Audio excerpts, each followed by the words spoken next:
Hello and welcome, everyone. I'm going to start right on time.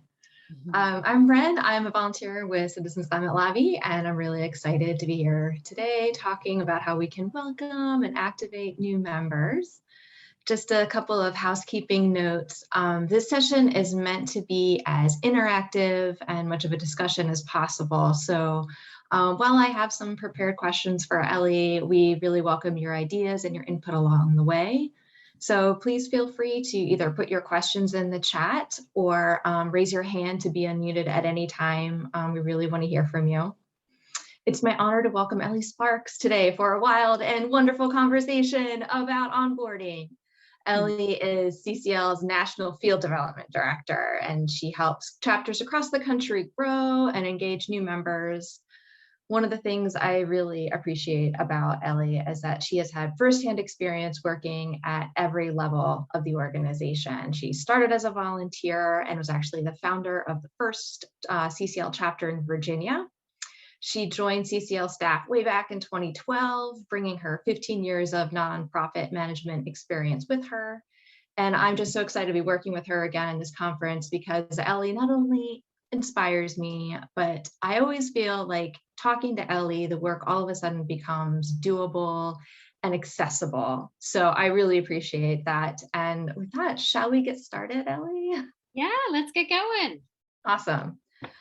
Well, let's start with just the, beginner question. What is onboarding and why is it important for Citizens Climate Lobby? Okay, great question. So onboarding can be sort of narrowly defined or broadly defined.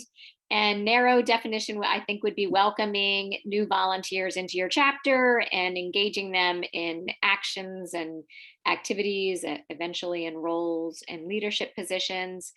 It takes a team to build political will. So onboarding helps us to bring members into the team and get them moving forward with their smaller actions and then larger actions and then leadership roles. We have an onboarding action team. Thaddeus, would you put that link in the chat? And I'm going to ask you guys to click on that link because we only have a short amount of time together here today. And you can join the onboarding action team. It's easy. Click on it, hit the join button, and then come back here to the Zoom page. And we take a very broad view of onboarding with the onboarding action team. So the recruiting, the welcoming, orienting, training, engaging. We are looking at everything from how to do outreach for recruiting to how to run your meeting so that you're engaging your volunteers and those that you have welcomed stick around. So that's onboarding, Ren. Thanks, that's helpful. Having attended some of those onboarding sessions, I've heard some really great suggestions about, how, connect a new member with a mentor or ask a new member to join an existing team in your chapter, which are great ideas, but they seem to work better when a chapter is bigger or more established. So what thoughts might you have for a chapter that is either just starting or trying to rebuild when it's really a victory if two people actually show up for a meeting? Yeah, that's a good question.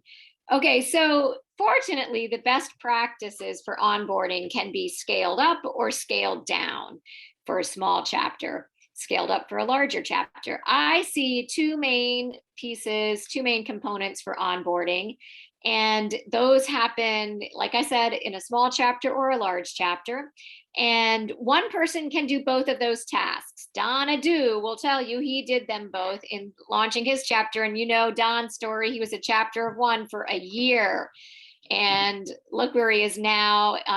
And he just started following a basic formula that other larger chapters have kind of split those responsibilities. So I want to describe the two components for onboarding, for that welcome program piece of it. So the first part is to reach out as soon as you can to the people who land on your roster. So you get a little email from headquarters every Friday morning. Here's who is new to your roster. If you can reach out, if someone can reach out and make an immediate attempt to connect with those people. And if you can, you might check your chapter roster on community more frequently than once a week so that you maybe a couple times, if that's possible for you.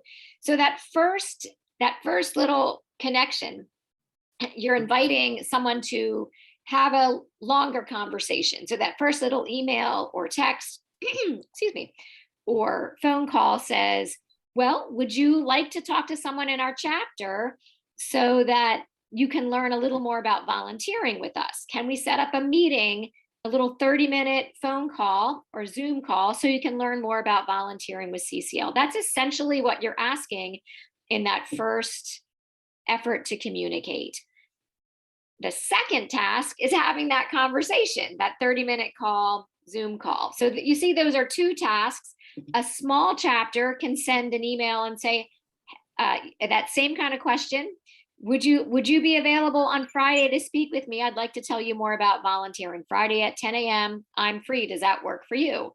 And perhaps that potential volunteer will email back and say, yes, I'm available. So a small chapter, one person can do that, both the invitation to talk and the talking, the conversation.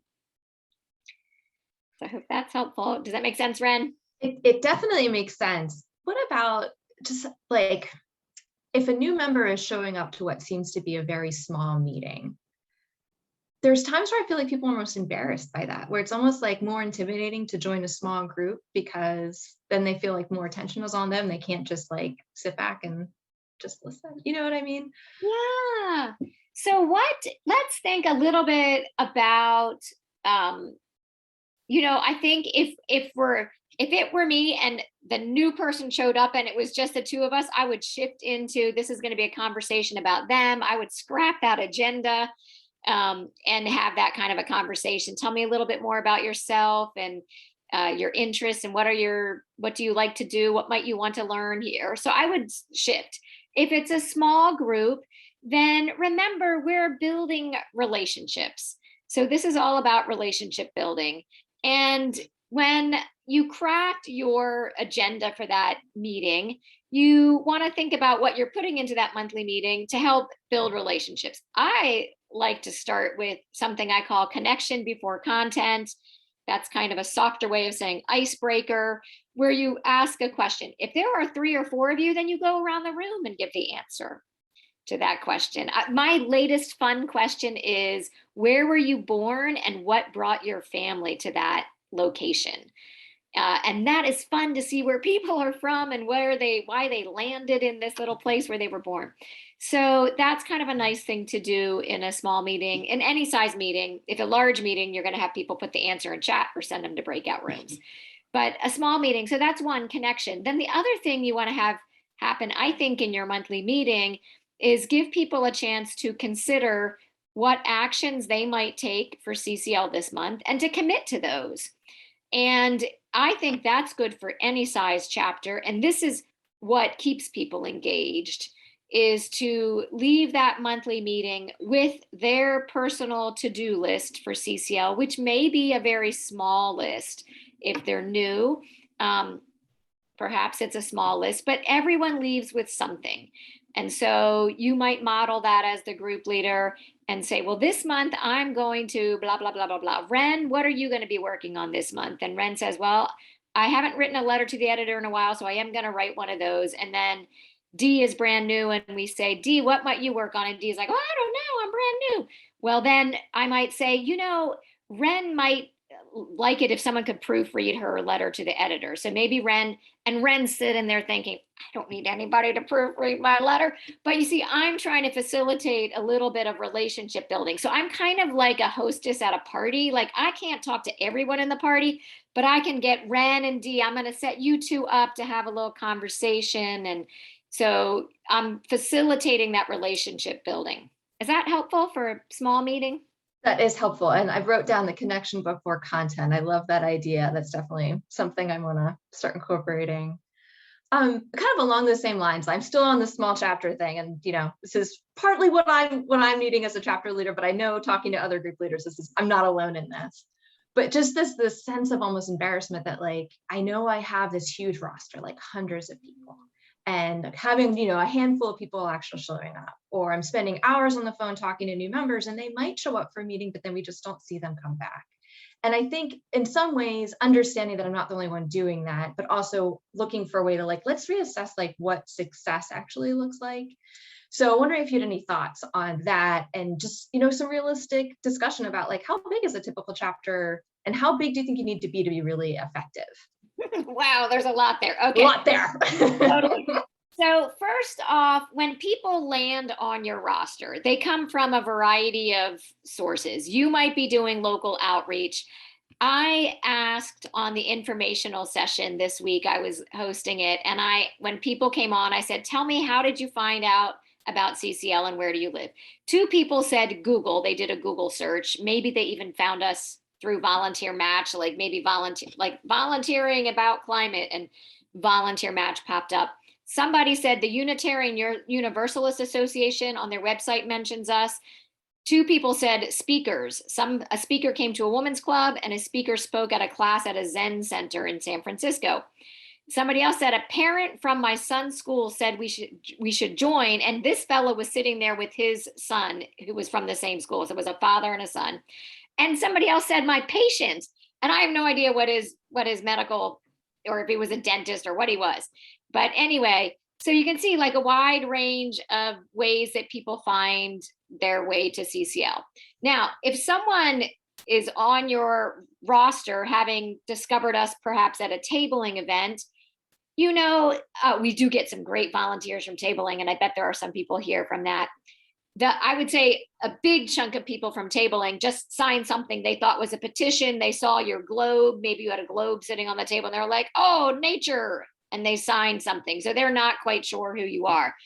On the other end of that spectrum is somebody who is looking for volunteering, found Volunteer Match, which is a volunteer opportunity hub for nonprofits across the country, looked up environment, volunteering, my city, found the Volunteer Match ad that we have listed for every chapter, every city, and almost applied to volunteer. So if you had 10 of those Volunteer Match type people, I would say maybe half of them would become volunteers in your chapter. If you have 20 people who found you from tabling, I would say maybe one of those people would become a really good volunteer, but the rest would not even quite remember where they even were when they signed your table. So that, like, scale your expectations to that. Know that you're going to go through that list, and a good chunk of people are not going to want to volunteer, and that's okay. That's why you just want to get through that list and say, hey, I'm lining up meetings with our welcome team. Are you interested in speaking to our welcome team about what volunteering looks like for CCL in Baltimore? So you're sending that kind of quick email to everyone. You're not like, you're just getting that out to everyone. And then some of those respond back, yes, I'm interested. Now, you also mentioned that you've got these names that have accumulated on your roster over the years, because there was a time when we were fools for tabling. And if we couldn't table, we clipboarded. Like, if they don't have a table for us, we don't care. We're bringing our clipboard. And we were doing so many in-person presentations. So there are lots of names on the roster. What can we do with those names? So one thing we can do is work backwards chronologically with that same email. Hey, we're scheduling conversations with our welcome team. Are you interested in learning more about volunteering with our chapter? And remember, if they don't respond by email, try a text a couple of days later. If they don't respond by text, try a phone call a couple of days later. People respond differently to different modalities. So if you try all 3 of them, then you will have a better chance of reaching someone, because if you text last, it'll take till you get to texting, and then you'll get me. I'm just a better texter. That's just it. I'm sorry. And but do what you like to do best. If you like calling people, then call people first, and then whoever doesn't respond to or pick up or respond to your voicemail, then email them, whatever. Okay, so anyway, go backwards chronologically through your roster, asking people if they want to speak to the welcome team. The other thing you can do is begin to think about what you want the structure of your chapter to look like. First, do a little inventory of your chapter. Who's already doing what? Ren, she's writing letters to the editor. Mary Pat, she's our media manager. I can't believe we have a media manager, but we kind of have a media team there. Somebody's being a liaison. I don't have anybody organizing any sort of grassroots outreach. It's just me doing the welcome team work. I really would like to have somebody doing grass tops work. I'd like to have somebody doing the grassroots and somebody helping me with the welcome team. Well, those are 3 jobs. Those are 3 volunteer opportunities. And Thaddeus, if you would put in Jean Rytock's little tip sheet there, I want to tell you Jean's story quick. I hope it inspires you a bit. So Jean's a group leader down in North Carolina, leads a volunteer leadership training program for CCL. Fabulous program, 6 months, once a week, amazing program. Madeline Para and many others have taken it. So just keep Jean Rytock's name in your mind if you are interested in a deeper dive on leadership. So here was her problem. She was a group leader and a liaison for 3 members of Congress. You know how we are, CCLers. I know some of you are wearing too many hats there. And it was driving her crazy. She couldn't get it done, any of those jobs done as well as she'd like. So she initially said to her chapter something like, I can't do all of this. I need some help. I'm not telling you to do this. This is what wasn't working for Jean. And this is overwhelming. I'm trying to be all these things. I just can't do it. Like, this was sort of the mood behind her appeal for some help. Can't somebody please help me? And of course, folks thought, well, if Jean's overwhelmed by this, there's no way I can do it. Jean's much more capable than me. I'm not going to volunteer. Well, Jean finally decided that that approach was not working for her. She sat down and gave herself a little talking to, and she followed her own leadership advice and crafted an email that she sent to her entire roster, 1,000 people, most of whom, the majority, had never done anything with CCL. And the email, the little memo line said, volunteer job opportunity, exclamation mark. Dear friends, a volunteer job opportunity has opened up. Someone who would do these 2 things: schedule the meeting with the member of Congress and pull together the team of volunteers to meet with the member of Congress. So you hear I didn't say anything about liaison, no jargon. 2 very low tech description: schedule a meeting with the member of Congress's office and pull together the team of CCL volunteers who are going to go to that meeting. If you've never done this before, Amy Bennett, our director of lobby days, will train you. It's a 3-month commitment. Let me know by Friday if you're interested. She sent that to 1,000 people on her roster. This is what she says: 996 people didn't respond. 4 people responded, and 3 of them had never done anything with the chapter before. So these weren't people you had to go find new. They weren't going to be at a tabling event next weekend. They were already on her roster. They had been sitting around unclear as to how to get involved, or not yet ready to be involved, and now they were. And Jean presented that clear picture of how they could get involved, and they stepped up. And I guess she had to figure out which one of them was going to be the liaison, and then hopefully put the others to work in some other fashion. So I have a 2-pager. Thaddeus put that in the chat that goes a little bit into detail. I think what we can do is think about what roles do we want to fill in our chapter. Let me craft an email to send. I wouldn't send gobs of those. I think you could probably send once a month. This month's volunteer job opportunity, and folks kind of start anticipating. Well, I wonder what they're going to say is that next role that's available in my chapter. And so I highly recommend that. All right. Was that helpful, Ren? It is. And I have to say, there are 2, a couple things I really loved about that job posting idea. One, to put a start and stop date. I think it just makes it more accessible to people. As I said, you make things accessible. And I think if people can wrap their heads around time commitment is usually the biggest question that I get from new members. How much time am I supposed to give? And my answer of as much as you want doesn't really help. I just found that does not inspire people. The other thing I really love about that is that a lot of times I have people coming in that are either they're not just looking to volunteer. I think they're also looking for stepping stones to like a different career path, or there's students who, are going to be filling out, resumes and stuff or applications going forward. And I think having some sort of like, I was the event organizer for my local chapter of this, like you can put that on a resume and it's meaningful and it's kind of gives some identity and it can help them get to where they want to be next and continue this work in whatever way. So I love those ideas for those reasons. So Ren and Ellie, I just wanted to mention that we have 10 minutes left in case anybody hasn't had a chance to send in a question. This would be a really good time to do that. Perfect. Thank you, Mary Pat. And yeah, like I will just keep going with Ellie, but if anybody, please don't hesitate to raise your hands and put your questions in and we'll get to them. So far, we've had a quiet participation, so you can continue if you want to. We're just riveting. That's what it is.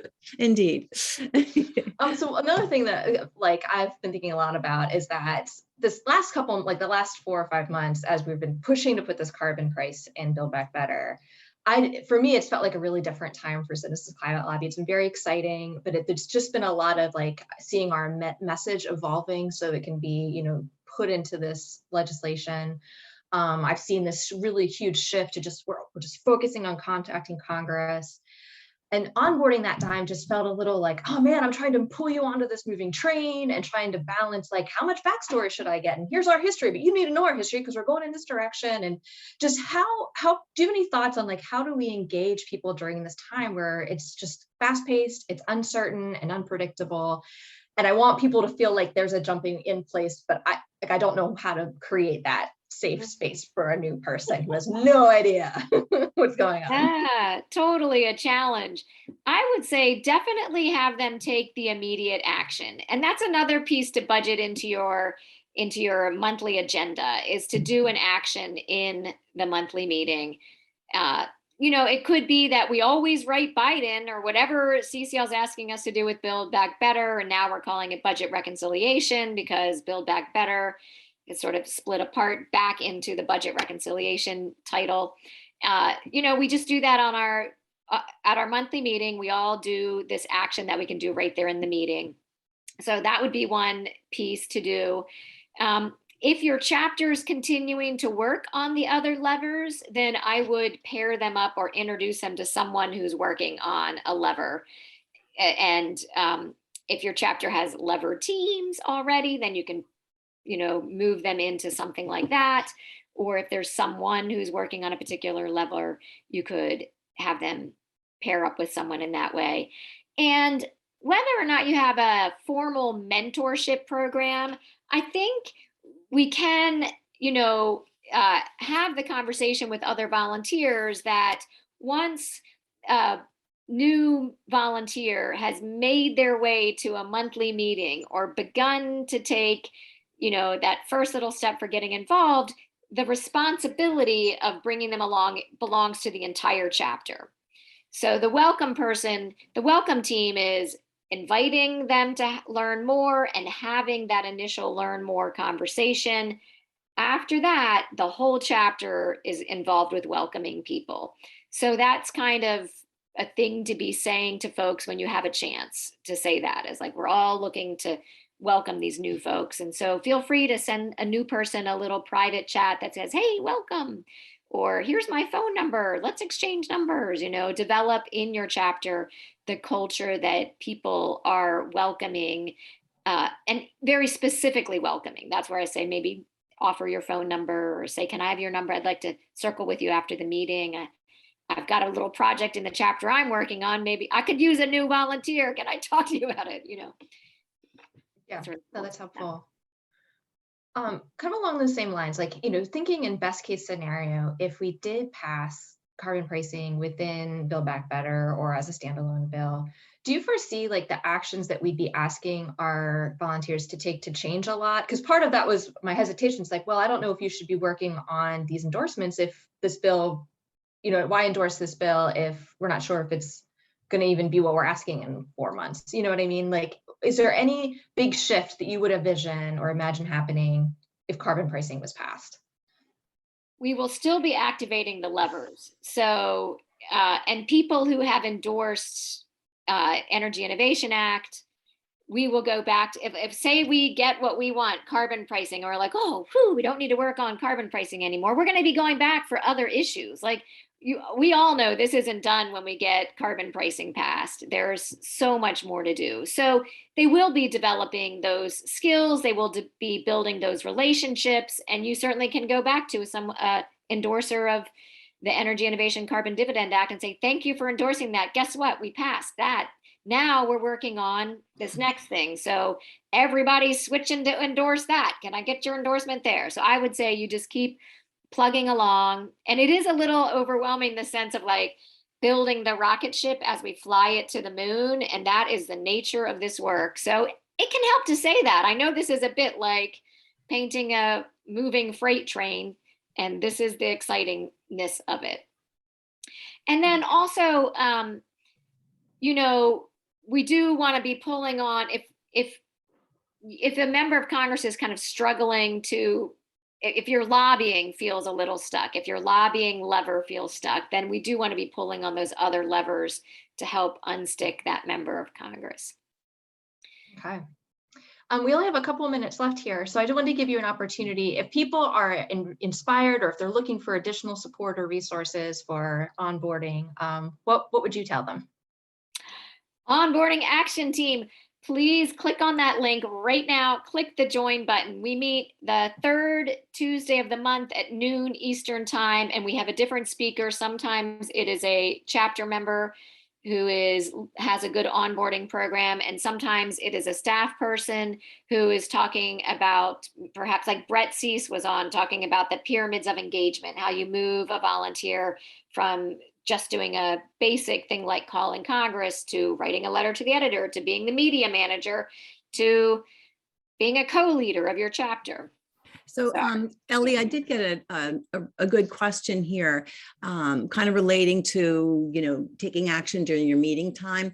The question is, how much time should we build into each meeting to welcome new members and to build community amongst the members? How many, you know, how often would you suggest, how much time would you suggest that we kind of spend on that? Yeah, for something like connection before content, I think you can get that done in like 5 to 7 minutes with a feeling not rushed completely. And it is very much worth it to do that. Like that is, it's worth it. That's 7 minutes very well spent. So I would budget that at the beginning, and for sure. Okay. Elli, you also had offered like a more personal workshop for chapters. Is that something you'd want to mention? Yeah, so let's talk about that. So I am happy to come to your state for like a deeper dive conversation. I've been meeting up with states and regions for an hour, and we're now calling it the Onboarding Best Practices Workshop. So I could do a best practices workshop with your state, with group leaders and others. And I'm happy to come to your chapter as well. I've been going to a couple of chapters, and they just have me at their monthly meeting, and they tell me what they're doing with onboarding. And then right there with everyone, it allows me to talk about that idea of everyone on the chapters engaged with welcoming new people and helping them find their place within the chapter. So I'm happy to do that. And you can email me or text me. Like I said, texting is a really good way. I'll put my phone number in if you want. So feel free to text me, but Elli@citizensclimate.org. Am I missing anything else, Ren? I don't think so, unless anybody has got 1 minute left before I think Danny follows us. So I think we all go back to the main line for this talk, and you don't want to miss that. So I want to get us out of here on time. All right. Great. Thanks, guys. Yeah, thank you all, and reach out. And this is my main thing these days. So you won't be bothering me if you reach out on this. Oh, well, thank you so much for coming today, and for my support staff, I really appreciate you, and we'll see you all in the main room. Great. Thanks. Thank you, guys.